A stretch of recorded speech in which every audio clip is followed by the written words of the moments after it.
Hi, guys. Okay, I have been wanting to talk to you about my IUD removal process, but I think it would be fair to kind of share my journey with my IUD before I just share how insanely crazy and awful the removal process was. I have had two IUDs. Now, I full disclaimer, I'm not a doctor, medical professional. I'm not giving advice. I am simply sharing my journey. That's all. So I had my first IUD after my son was born. My son is 10 years old now. And that process of even putting it in was not as easy as they make it sound. I actually did pass out after the procedure. It was very painful and I passed out. Then once it was in, I did get cramping, bloating. It took a while to regulate, but then it was okay. At that point in my life, I didn't know enough, and I felt like the pros outweighed the cons. I wasn't ready for another child, and that's what it did. And I didn't have to remember to take a pill, all the things that they sell you. I went along with it, not realizing the hormone imbalance and how much it was affecting my mood. So I started getting depression, and I just thought it was me and my mental health, not realizing the impact that synthetic hormones can make in your body, even though they tell you it's centralized. So this is my own story again. So after that, I was diagnosed with cervical cancer, and that was a scary moment in our lives. First, of course, it came back cancerous cells. Then they did a LEAP procedure, sent a sample to pathology, and it came back cancerous cells again. And so before setting a treatment plan, that is when the first time that I actually accepted holistic alternatives truly in my life. And I was given frankincense and I used it internally, topically. I actually saturated a tampon with frankincense, coconut oil, and got it as close to my cervix as possible. I applied it in addition topically to my abdomen and under my tongue. And I did this super often for 2 weeks. I asked for another sample to be sent to pathology, met some resistance in that. And if you're in the medical field, I'm sure you understand why. Logically doesn't make sense in the medical field, right? But I did, and they sent another sample to pathology, and it came back inconclusive, which I think was this medical mystery, right? And so they waited again and kept doing those procedures. They sent it again, and wouldn't you know, no cancerous cells. So before that whole ordeal, before the first LEAP procedure that they had done, which if you don't know, they go in there and basically cauterize, they had to remove my IUD. That was an extremely hard, painful process in itself. And at that time in my mind, I just this was 6 years ago. I accounted that as part of the scary news that I had just gotten and all the emotions that were going through my mind. So the IUD removal process didn't stand out to me as much then because I had much larger things at hand, right? And that was just a part of that. It was very painful. I bled and I did faint. So again, I was more so looking back, happy that I, was no cancer in my body, and that was that. So we actually got pregnant with Aurora right after we got good news, and those were, not what we were advised not to do that, considering my history, but we did, and a healthy pregnancy with Aurora. Well, after Aurora, I decided to get another IUD, and that actually took 3 visits to even get it in. And after the second visit, you would think I would have been like, okay, this isn't for me. But I knew how effective it was in not conceiving and not, again, researching and understanding how it works and what it's actually doing, which does not align with my values, but I didn't look into that. I just, again, trusted the medical world, right? And I'm not a big Googler because there's just so much false information online that I didn't want to go down the rabbit trail. So I just trusted my doctor at that point, right? So that's what we do. And so I got that. I got another one put in, and just, it was a mess. Same situation. Well, fast forward, right? 6 years, 5.5, 6 years later. No, it's been, since I got this, the last one in, the second one in, it's been it's been about 5 years. It's been about 5 years I've had it in. And this one has just been a nightmare. I have had so much pain. I would get pain during intercourse randomly. I started prolapsing. I started getting cysts. I mean, so many things. And again, not once did any doctor say, well, this could be your IUD. And I'm not here telling you that it was, but it was all very much so connected. So I wanted to get my IUD out, and getting the appointment was the hardest thing I've ever had to do. They do not like to remove them. I don't know what it is and why.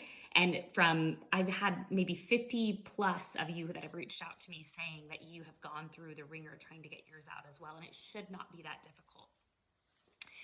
Now, they say my specific doctor that I finally got to see told me 1 in 10 patients experience what I experienced at removal, which I'll get into here in a minute. And those numbers seem high to me, as although she felt like those were low, I felt like that's 1 in 10 should not have to experience what I experienced.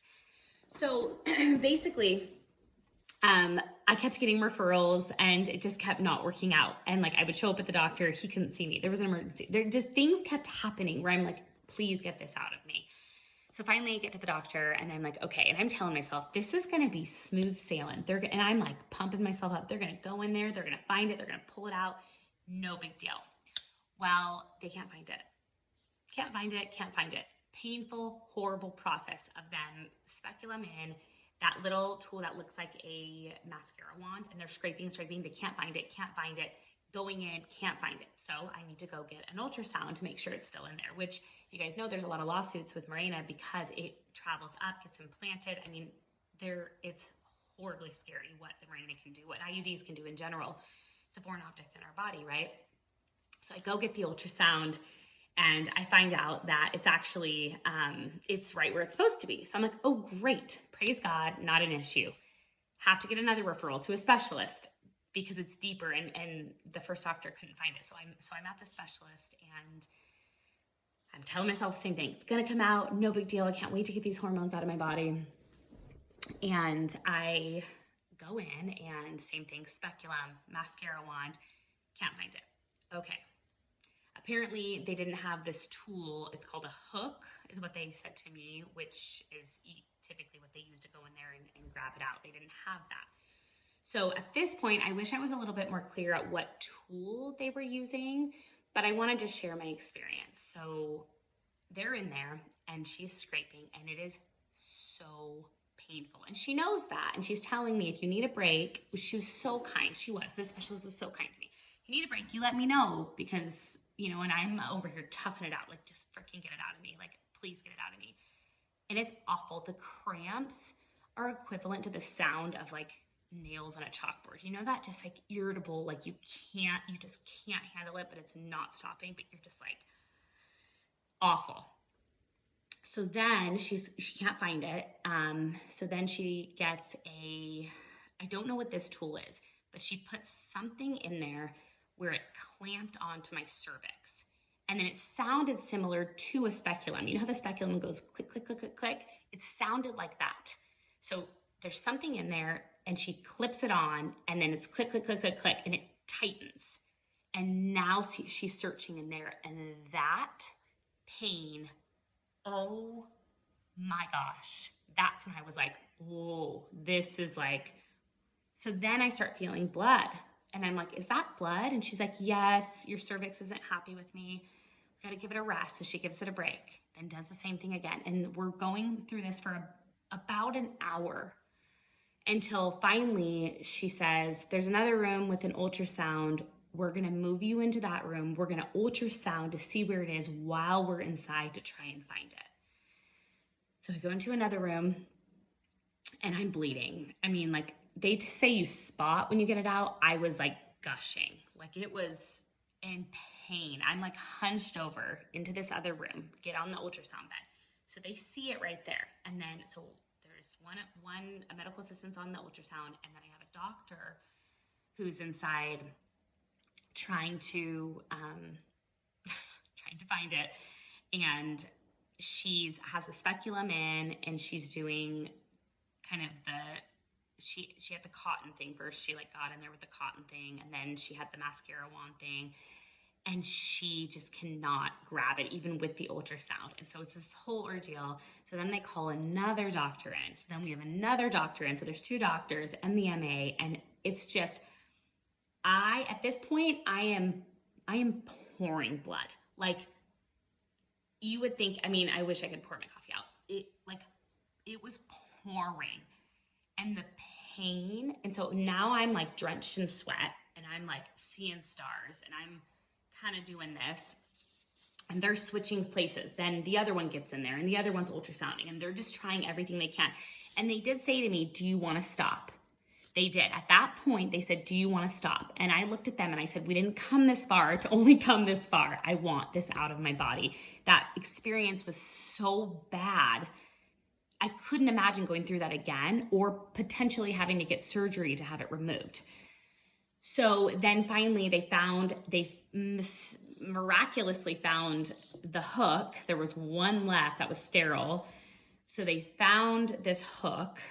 And so the initial doctor, who was very kind and she was gentle considering, she's trying to get in and she can't get it. And so the second doctor who had come in was a little bit more aggressive, and she looks at me and she goes, this is going to hurt like hell, but I can get it. And I just looked at her and I'm like, get it. And so she goes in there, and I'm already sweaty, woozy, like pain, pouring blood. I mean, it was like a horror story movie. Like, it was not fun. It was not. It's not what they say. At least for me, it was not just like, oh, go in, boop, done, cramp a little, bleed a little, you're done. Not at all. And the stories that are coming in from you guys about what you're experiencing, I mean, there's so many different things. I'm not even going to get into that right now, but I'm just blown away by the stories that are coming in about not just your removal processes, but your body issues and hysterectomies and cysts and all these things after removal. Okay. So again, not a doctor, full disclaimer, only sharing my personal experience here. Nobody else's. So take it with a grain of salt. Go to your doctor, a doctor you trust. Very important for answers to all of this. Hopefully you have a holistic doctor who understands both sides. Okay. So she goes in there and she goes, whoop, and she gets it. I don't know what happened, but I don't know if maybe because I was so stressed during the whole thing and my body finally just went, ugh. I was sweating more than I sweat in hot yoga. I mean, drenched.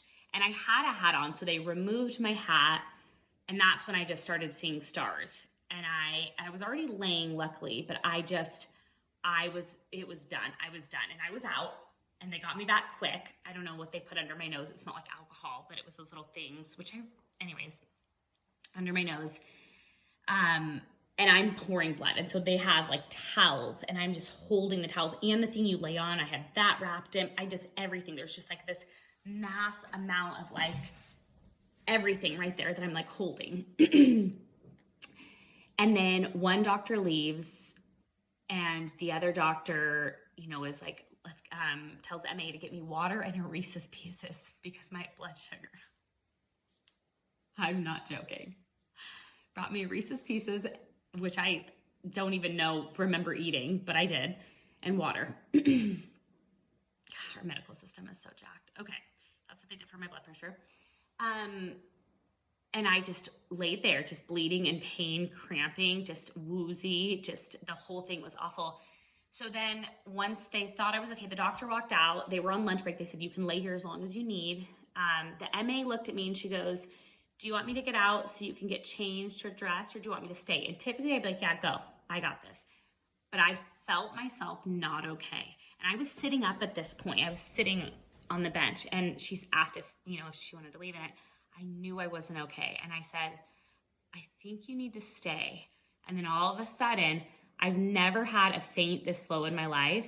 It was like everything in my body was shutting down, and things were like black and white and slowly. So I slowly started going back, and I said, I'm leaving. I'm not okay. I'm not okay. And I've never had it like that. Normally it's like I'm out, but it was like a slow progression, my body. And I legitimately was like, am I going to die? Like, what's happening? I know it sounds dramatic, but when you're in that moment, it's like, and I laid back and I was like, I'm not okay. I'm not okay. And boom, out, cold.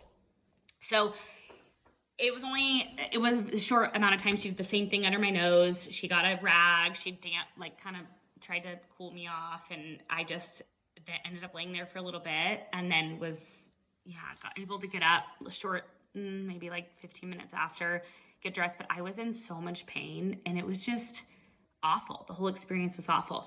Well, I'm super happy that it's out. But now, I will say, our family experienced a really horrific loss. We lost 2 of our family dogs, not even a week before I had this removal, not even a full week before this. And so after this removal, like, my emotions have been pretty distraught, and I just kind of have assumed we're still grieving, and this loss is so horrible, but something just doesn't feel right in my body and in my mind and in just something's not right. And I'm on my supplements, my vitamins. I'm on a new MetaPower system, which is, I am doing everything to support my body and my energy and my function, and just something, in addition to the grief, just something's off. So I started looking things up, and I realized that there is something called a Mirena crash,